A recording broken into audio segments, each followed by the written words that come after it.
Media உங்கள் கனவா? படிக்கும் அனைவருக்கும் internship placement. Pandey school of journalism short term கோர்ஸில் உடனே சேர 7338824242. வக்ஃப் வாரிய சட்டத்தை திரும்ப பெற வேண்டும் என்று ஒரு அறிக்கையை வாசித்திருக்கிறார்கள். அதற்கு பாரதிய ஜனதா கட்சியினுடைய சட்டமன்ற உறுப்பினர்கள் நான் உட்பட திருமதி வானதி சீனிவாசன், மாண்புமிகு அண்ணன் திரு எம்.ஆர். காந்தி அவர்கள் நாங்கள் இன்னைக்கு அதை எதிர்ப்பு தெரிவித்து வெளிநடப்பு பண்ணியிருக்கோம். ஏன் அப்படின்னாக்கி ஏற்கனவே இந்த சட்டம் பாராளுமன்றத்தில் கொண்டு வரப்பட்டு பிறகு அது பாராளுமன்றத்தில் கூட்டுக்குழுவுக்கு அனுப்பப்பட்டு அதில் பல திருத்தங்கள் செய்யப்பட்டு 14 கோரிக்கைகள் அதில் ஏற்கப்பட்டு பிறகு அந்த சட்டம் நேற்று நிறைவேறியிருக்கிறது.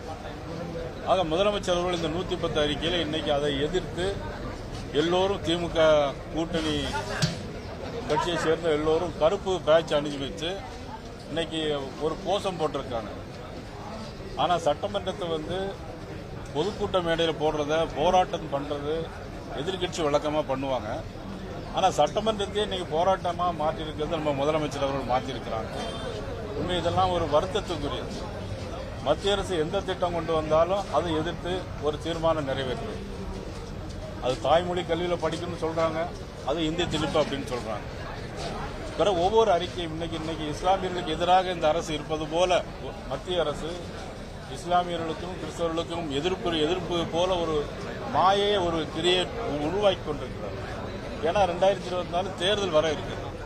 இந்த தேர்தல் காலத்தில் இப்படி ஒரு ஏற்கனவே 10 ஆண்டு காலம் மத்திய அமைச்சர்கள் பாரத நரேந்திர மோடி அவர்கள் இந்த 10 ஆண்டு காலத்தில் ஒரு இஸ்லாமியர்களுக்காவது எங்கேயும் ஒரு எதிர்ப்பு ஒரு குறை ஏற்பட்டால் அது சொல்லலாம்.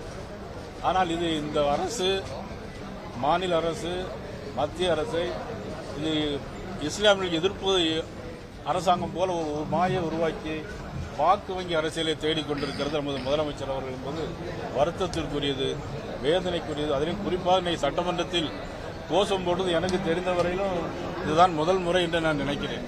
எதிர்கட்சிக்காரங்க கருப்பு பேச்சு வந்து அனுப்பிச்சிட்டு வருவாங்க. ஆனால் ஆளுங்கட்சிக்காரங்களே கருப்பு பண்ணி அனுப்பிச்சிருந்தாங்கன்னா இதை எங்க போய் சொல்ல முடியும்?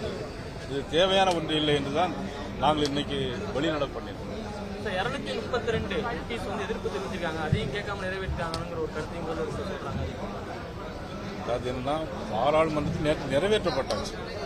அதில் எத்தனை எண்ணிக்கையில் நிறைவேற்றப்பட்ட தீர்மானங்கள் எம்பிக்கள் இன்னைக்கு பாராளுமன்றத்தில் அது நிறைவேற்றிருக்காங்க. ஏற்கனவே சட்டம் அறிமுகப்படுத்தப்பட்டு அது ஏற்கனவே ஜாயின்ட் கமிட்டி பார்லிமெண்ட்ல ஜாயின்ட் கமிட்டிக்கு போய் அதுக்கப்புறம் திரும்ப நிறைவேற்றிருக்காங்க. நீதிமன்றம் எல்லாத்துக்கும் முதலமைச்சர் தான் எல்லாத்துக்கும் நீதி வழங்கணும். முதலமைச்சரே நீதிமன்றத்துக்கு போனார்னா நம்ம என்ன பண்ண முடியாது? இல்ல, அது ஒவ்வொரு கட்சியினுடைய கொள்கைகள் அடிப்படையில் அவங்க என்ன பாலிசி எடுத்திருக்காங்க நமக்கு தெரியாது.